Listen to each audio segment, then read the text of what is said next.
Semangat pagi! Mewabahnya virus COVID-19 di hampir seluruh negara tak terkecuali Indonesia membuat sebagian dari kita merasa khawatir tertular. Terlebih setelah WHO menetapkannya menjadi sebuah pandemi. Nah, untuk itu, melalui video ini kami ingin berbagi 5 cara untuk meningkatkan kekebalan tubuh. Sebelumnya, mari kita mengulas lebih jauh tentang pentingnya sistem imun. Apa itu sistem imun? Sistem imun, atau dikenal pula dengan sistem kekebalan tubuh, adalah suatu sistem pertahanan tubuh yang bertugas memberikan perlindungan terhadap adanya zat-zat asing yang masuk ke dalam tubuh. Zat-zat asing yang dimaksud diantaranya adalah jamur, bakteri, virus, parasit, debu, polusi, asap, dan bahan-bahan korosif. Ketika zat-zat tersebut masuk ke dalam tubuh, sistem imun akan melakukan perlawanan, layaknya tentara perang. Respon yang diberikan sistem imun terhadap zat asing disebut dengan respon imun.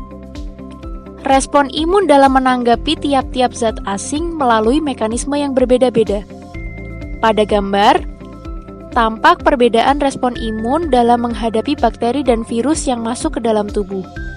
Sehingga apabila tubuh kita dalam keadaan sehat, sistem imun ini akan merespon zat-zat asing dengan cara menghancurkan zat-zat asing tersebut. Nah, agar respon imun kita bekerja dengan maksimal, maka sistem kekebalan tubuh harus ditingkatkan. Lalu, bagaimana cara meningkatkan sistem kekebalan tubuh kita? Berikut ada 5 cara sederhana untuk meningkatkan sistem kekebalan tubuh. Yang pertama, tingkatkan kesehatan pencernaan. Dalam usus manusia, terdapat triliunan sel bakteri di mana rasio sel tubuh dengan sel bakteri adalah 1:1. Adapun, komposisi mikrobiota usus manusia terdiri dari bakteri, ragi, virus, protozoa, archaea. Sebesar 90% bakteri di dalam usus terdiri dari filum Firmicutes dan Bacteroidetes. Gambar berikut merupakan gambar dari lumen usus manusia. Adapun fungsi dari mikrobiota usus adalah yang pertama, menjaga integritas mukosa usus. Yang kedua, sebagai imunomodulator. Dan yang ketiga, untuk proteksi melawan patogen-patogen yang masuk ke dalam tubuh kita. Mikrobiota usus dibutuhkan untuk maturasi atau pematangan toll-like receptors di membran epitel usus dan maturasi sel-sel limfoid di usus halus. Toll-like receptors ini dan sel limfoid merupakan bagian dari sistem imun. Proses maturasi tersebut berdampak positif terhadap imunitas tubuh, karena toll-like receptors dan sel-sel limfoid dapat membedakan antara bakteri komensal dan bakteri patogen. Jika kita berbicara tentang mikrobiota usus, tentu tak lepas dari bahasan tentang konsumsi probiotik dan prebiotik. Lalu, apakah probiotik itu? Probiotik merupakan mikroorganisme hidup yang jika dikonsumsi dengan cukup dapat memodulasi mikrobiota usus dan memberi keuntungan bagi host. Host yang dimaksud di sini adalah manusia sebagai tempat tinggal mikrobiota usus itu.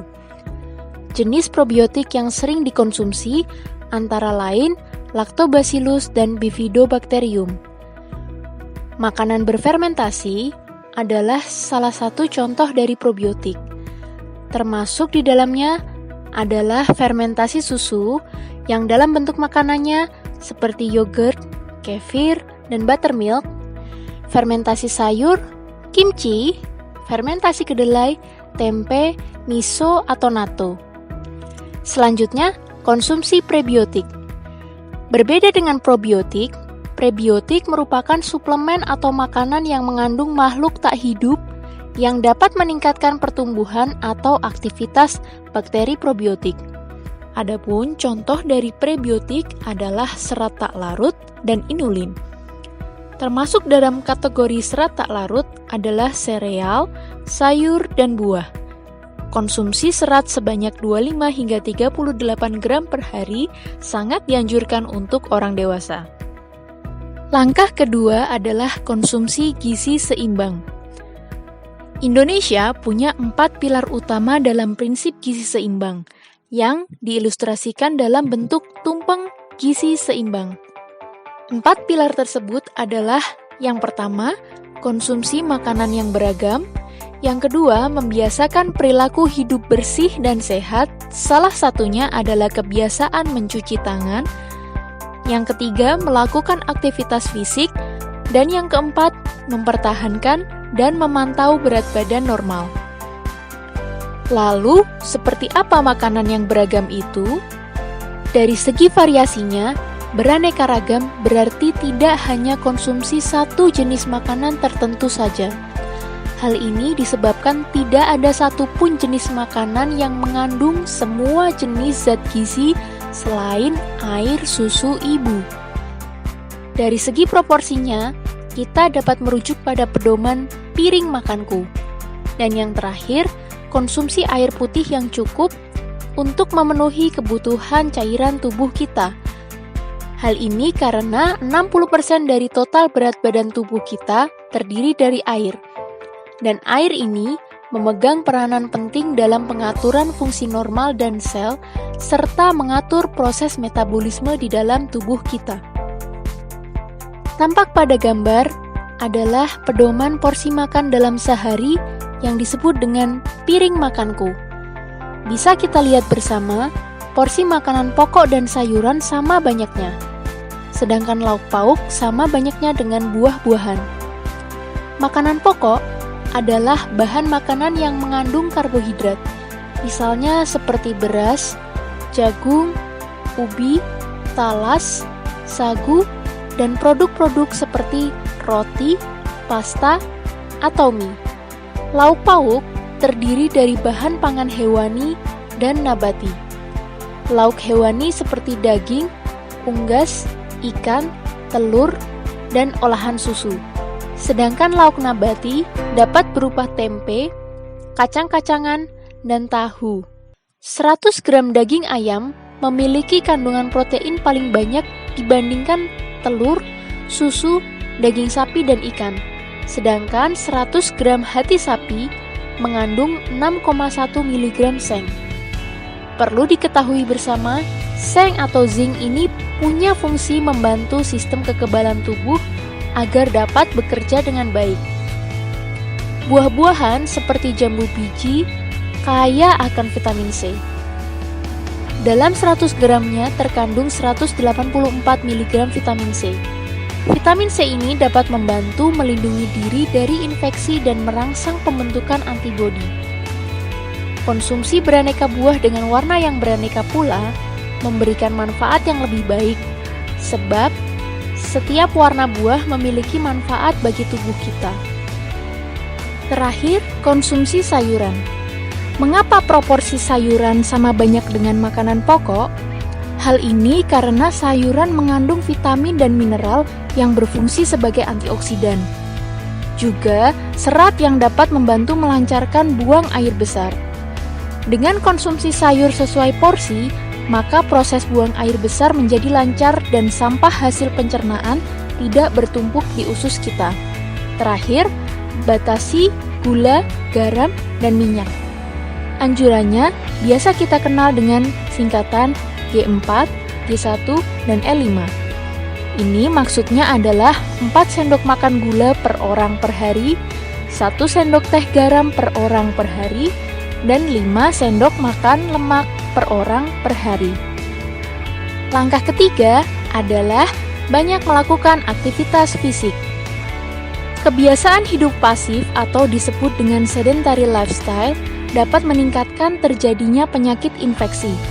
Sebaliknya, dengan beraktivitas fisik dapat menghindarkan dari terinfeksi virus atau bakteri. Gambar berikut adalah grafik yang dikenal dengan grafik J. Grafik ini menunjukkan seseorang yang memiliki aktivitas fisik sedentari lebih rentan terkena virus.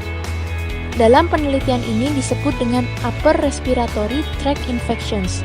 atau infeksi sistem pernapasan bagian atas. Dalam kaitannya dengan wabah COVID-19, bagi orang-orang yang sehat dan tidak memiliki gejala, disarankan untuk melakukan olahraga dengan intensitas sedang. Hal ini disebabkan olahraga dengan intensitas tinggi justru melemahkan sistem imun. Kita bisa lihat pada gambar grafik yang kedua. Ada perbandingan kondisi sistem imun dan risiko terkena infeksi virus atau bakteri dengan tingkat aktivitas fisik. Pada grafik ini, risiko makin tinggi justru ditunjukkan pada kelompok dengan olahraga intensitas tinggi. Gambar ini menunjukkan bahwa peningkatan hormon stres cukup tinggi terjadi pada seseorang yang melakukan olahraga lari maraton. Lari maraton dikategorikan sebagai olahraga dengan aktivitas fisik berat dibandingkan ketika seseorang melakukan olahraga jalan kaki. Nah, jalan kaki ini sendiri termasuk dalam aktivitas fisik yang sedang. Lalu, apa yang terjadi di dalam tubuh kita ketika melakukan aktivitas fisik sedang? Mari kita lihat. Yang pertama, terjadi penurunan hormon stres. Ketika kita melakukan aktivitas fisik sedang, maka hormon stres menurun. Dengan kondisi seperti ini, dapat menekan agen-agen proinflamasi dan sitokin inflamasi yang dapat mempengaruhi adanya inflamasi di dalam tubuh kita. Oh iya, inflamasi adalah peradangan yang terjadi di dalam tubuh kita. Yang kedua adalah meningkatkan resirkulasi imunoglobulin, neutrofil, dan natural killer. Imunoglobulin, neutrofil, dan natural killer memiliki peran dalam innate imun atau imunitas bawaan yang terbentuk secara alamiah di dalam tubuh kita dan akan melawan bakteri dan virus yang masuk ke dalam tubuh kita. Yang ketiga adalah meningkatkan respon imun terhadap vaksinasi. Dan yang terakhir, dapat memperbaiki kualitas tidur kita sendiri. Menurut Center for Disease Control and Prevention atau CDC, yang dinamakan aktivitas fisik sedang yaitu menerapkan aktivitas fisik sehari-hari seperti berjalan ke toko, berjalan di dalam rumah, dan ditambah dengan peregangan otot selama 2 hari atau lebih per minggunya. Saat kita melakukan aktivitas fisik sedang, tubuh akan berkeringat, denyut jantung dan frekuensi napas menjadi lebih cepat namun tetap dapat berbicara dan cukup mengeluarkan energi.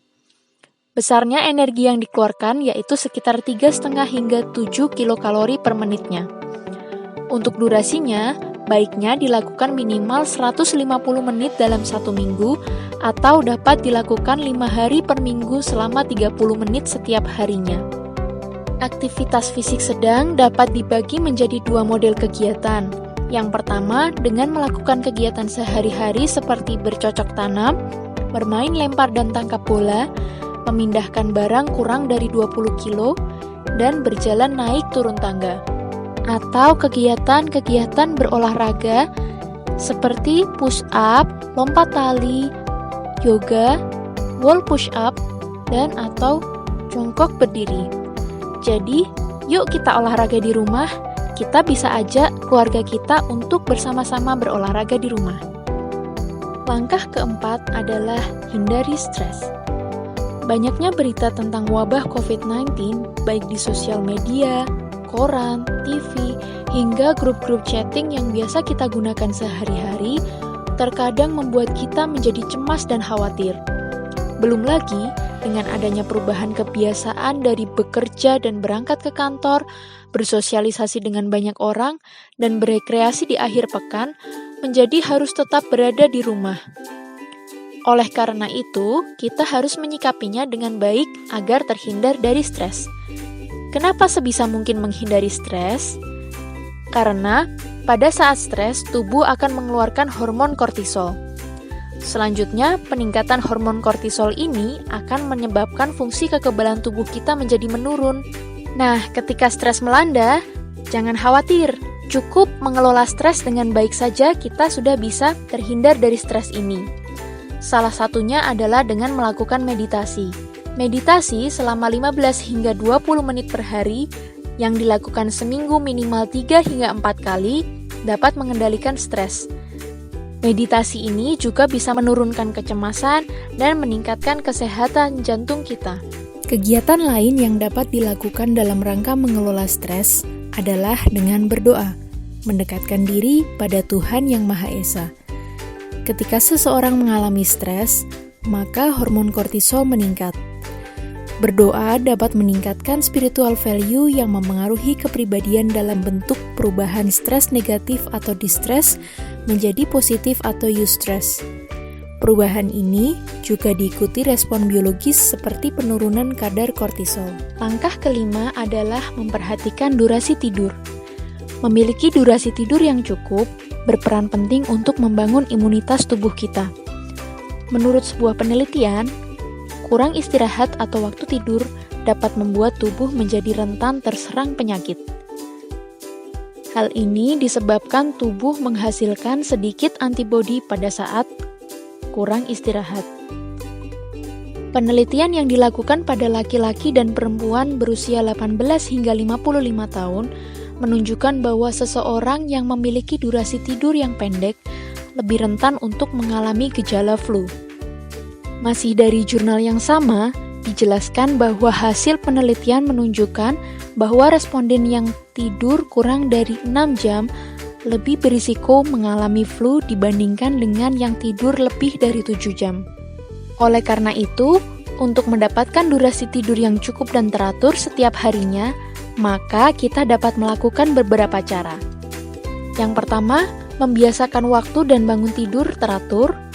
Yang kedua, mengatur suasana dan fasilitas tidur yang mendukung. Yang ketiga, terpapar sinar matahari pagi kurang lebih 30 menit. Dan yang keempat, menghindari stres, emosi, dan pekerjaan yang berlebihan.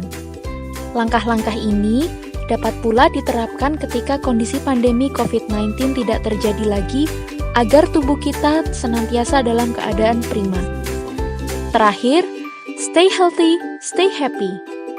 Video ini dipersembahkan oleh